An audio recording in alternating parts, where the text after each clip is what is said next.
Hey guys, this is Mrs. Brookshire. Today's lesson is on factoring trinomials.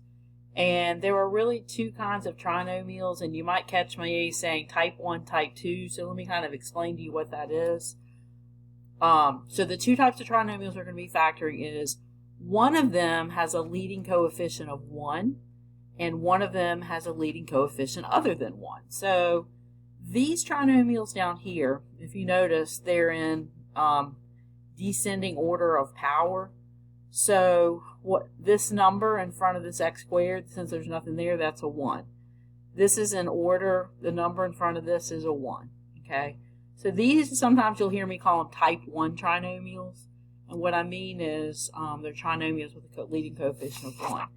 These are leading coefficient something other than 1. So all of these don't have a 1, but they have another number. Sometimes I'll refer to those as a type 2 trinomial. Okay, so before we begin, we got a couple definitions we got to talk about. One is, what is a trinomial? So basically a trinomial is a polynomial with 3 terms. A polynomial with 3 terms, okay? So terms are separated by pluses and minuses. So if you go count these, there's 1, 2, 3 terms. 1, 2, 3 terms, okay? So that's what a trinomial is. Leading coefficient is the number in front of the first term. The number in front of the first term when placed in order by power. You want to have x to the second, x to the first, and then no x. Okay, there's a couple of sign rules that I'm going to show you, and it really kind of helps you when you're doing this. When you're factoring, I always say factoring is kind of the opposite of foiling. So I'm like giving you the answer and you're telling me the two binomials that would multiply. So when we factor these, we're going to have 2 binomials, okay? So in this one, when you have a plus and a plus, you're going to have a binomial here with a plus and another one here with a plus, okay? So your signs on the binomials will both be pluses. When you have a minus and a plus, your signs are going to be minus and a minus in here, both minus. Okay, when you have a minus and a minus, you could either have a plus and a minus, or you could have a minus and a plus. You're going to have one of each, okay? And you've got to pay attention because the correct sign has to go in front of the correct number. And when you have a plus and a minus, again, you could have a plus and a minus, or you could have a minus and a plus. So basically, you kind of look at this back term, okay? And if this back term is a minus, you're going to have one of each. If this back term is a plus, they're either both positive or both negative, depending on what this first sign is. So if this is a plus and this is a plus, you've got 2 pluses. If this is a plus and this is a minus, you have 2 minuses. So we'll kind of go back up and refer to those as we go through. When you factor a trinomial, the first thing you need to do is make sure your terms are arranged in order of descending order. Look for a greatest common factor. That's your number 1 factoring. Always do this first no matter what. And then look for factors of the constant that add or subtract to get the middle term. Okay, so we're just going to jump in here and start. Letter A. There is no GCF. Please check. There's no common factors. So our next step is we're going to draw 2 parentheses. And we're going to say, what multiplies to be x squared? Well, that would be x times x. X times x, you would add your exponents and get x squared. Okay, so with 40, we want to, back here, we also want, like, these 2 terms are always what multiplies to be the first term. These 2 terms are what multiplies to be 40. And you're like, well, what do I use? Because there's lots of things that multiply to be 40. You have 1 and 40. You have 2 and 20. You have 4 and 10. You have 5 and 8. Well, what you want to do is you want to pick the numbers that you can somehow add or subtract to get 14. So obviously that would be 4 and 10. Okay? So it doesn't matter what you write first. Put 10 and 4, 4 and 10. And don't forget when it's a plus plus, our rule said it's a plus plus. And kind of how I think about this as well is that, They're supposed to multiply to be positive 40, which positive 4 times positive 10 is positive 40. And they're supposed to add to be positive 14. So positive 4 and positive 10 is positive 14. So what happens is when you FOIL, you could always check yourself. X times x would be x squared. X times 10 that's 10x. And then that's 4x. And that gives you 14x when you combine them. And then 4 times 10 is 40. So kind of think about it that way if you need to. Okay. All right, so the next one we're going to do is this one, B. So when you do B, again, is there a GCF? No. 2 parentheses. What multiplies to be y to the 4th? So this time we're going to say y squared and y squared. Okay, because it's not y and y, but y squared times y squared. 20. So you're like, what do I use here? This is a 1. So you need to think about what multiplies to be 20. You got 1 and 20, 2 and 10, 4 and 5. Those are going to be my numbers because I want these to either add or subtract to be 1. They'll subtract to be 1. So let's put 4 and 5. Now, because this is a minus, we know we're going to have 1 of each sign. And we want negative 1. So the way I think about this is I want these to multiply to be negative 20, but also combine to be negative 1. So this would have to be positive and this would have to be negative. Because positive 4 and negative 5 would be negative 1. They also multiply to be negative 20. Can I factor these again? If this was a minus, we would factor this again because that would be a difference of squares. But it's a plus and we can't factor a sum of squares, and then that can't be factored. So that's another thing we're going to pay attention to and make sure we always check. Okay, the next question. Again, we have a trinomial. There's no GCF. 2 parentheses, x and x. 12. We've got 1 and 12. And some of you guys won't have to write this out. I'm just kind of like talking us through these. 2 and 6, 3 and 4. Okay, now we want either a sum or a difference of, that's a 1. So obviously we would use our 3 and our 4. Now, what sign goes where? Since this is a minus, you're going to have 1 of each. We want a positive 1. So this would be negative and this would be positive. So that when we combine these, negative 3 and positive 4 would be positive 1. They also, notice, multiply to be negative 12. Okay? D. GCF? No. 2 parentheses, x and x. Okay, 36. There's lots of things that multiply to be 36. We have 1 and 36, which will not give me 20. We have 2 and 18. Oh, there it is, 2 and 18, which you may not have thought about that because 36, a lot of people think 6 and 6 and 4 and 9. So it is 2 and 18. And what will my signs be to give me a negative 20? Well, we talked about how when this is a plus and this is a minus, we're going to have 2 minuses, which those will add up to be negative 20 and they'll multiply to be positive 36. Okay, we've got 2 more. Okay, so the next one, GCF, no. X and X. The only thing we have for 5 is 5 times 1. And you're like, well, you can't get 3 for that. This one is actually prime. Okay, we cannot factor this. So when you can't factor something, you say it's prime. And those are the only 2 choices I have. I can't, if I add 5 and 1, I get 6. If I subtract them, I get 4. There's no way I can get 3. Okay. Next question. Ooh, I see some stuff in here. It looks like we've got a GCF. So we can take out a 2. And I do believe y is also common. So we're going to take out 2y. And we're going to write what's left. So if I take 2 and a y out of here, I'll have x squared. 2 into 20 is 10. Take out a y, I'll have an x left. And 2 into 48 is 24. Take out a y.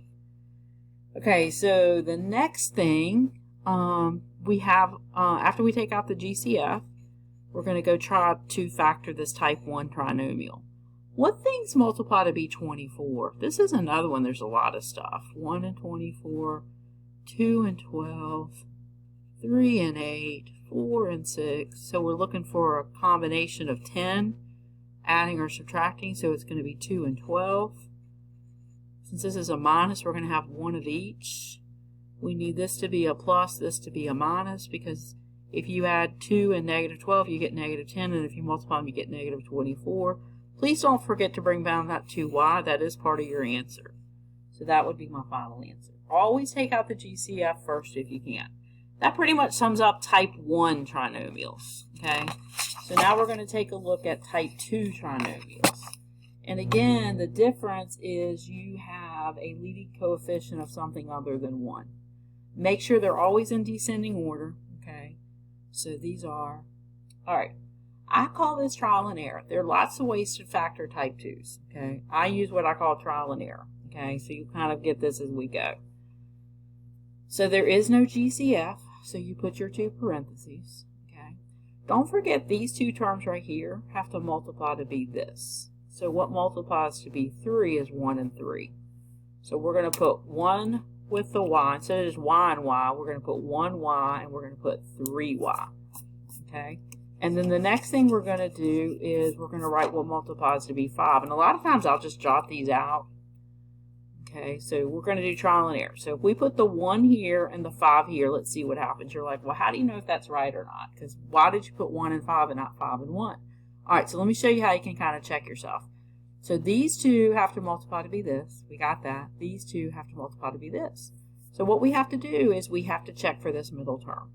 And the way we're going to do that is we're going to multiply, because you know when you FOIL, these 2 multiply to be this, these 2 multiply to be this, and kind of like, you know, the, let's see, the outside and the inside of when you multiply these 2 and these 2, that's what combines to give you the 14. So that's kind of what we're going to do, is we're going to multiply 1 times 3y, which is 3y, and we're going to multiply 1 times 5y, which is 5y.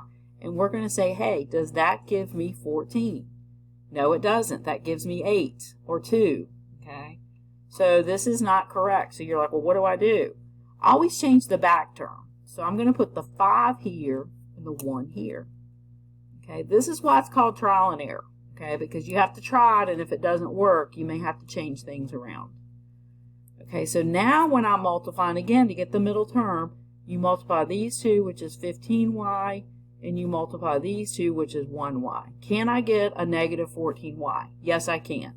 If I make this a minus and I make this as a plus, this is going to give me a negative 14y.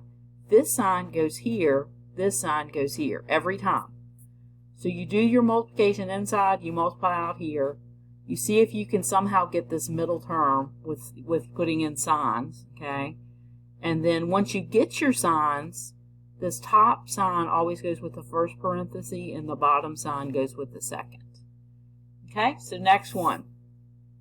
GCF? No. 2 parentheses. So what multiplies to be 2x squared is 2x and 1x.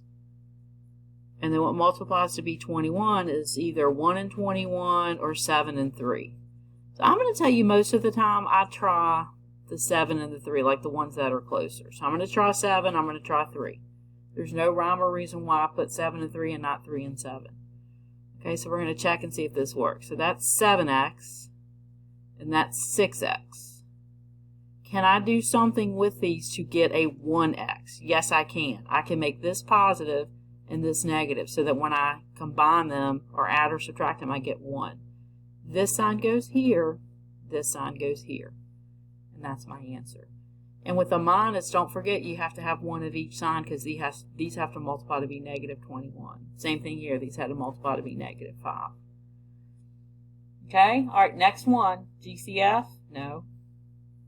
So what multiplies to be 2x squared? I'm going to put 2x and 1x. What multiplies to be 6? Well, I either have 1 and 6 or 2 and 3. So I'm just going to start with the 2 and the 3. I will tell you, when you have a 2 and a 3, see how this already has a 2? You could never put a 2 in here. You can never put 2 numbers that have a common factor. So I couldn't put a 2 with a 2 or a 2 with a 4. Okay, so I know not to put the 2 here because it's not going to work. Okay, so I'm going to put the 3 here and I'm going to put the 2 here. So that kind of helps a little bit with elimination. So if you pick 2 and 3, there's no way the 2 can go here. Because if it could go here, that means you could have taken out a GCF, which we can't. Okay, so I know the 2 can't go here, so that's why I put the 3 and I put the 2 here. All right, let's check this. So we're looking for that 11. So this is 11x and this is 4x. Is there any way that I can get 11 from this? And you're like, no.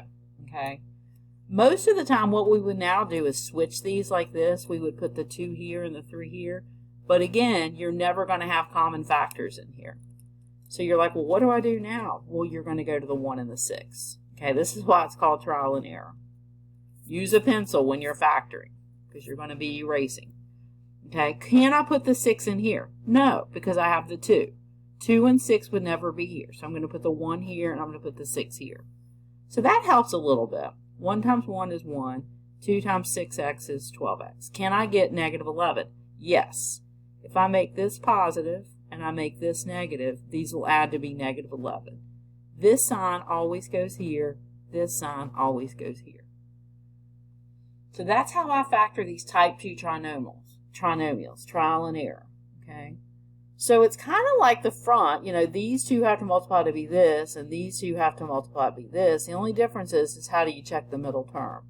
And because there always is a number out, you know, a different number other than 1, you've got to do this. You multiply the inside terms and the outside terms, and somehow you've got to get a combination of that middle term.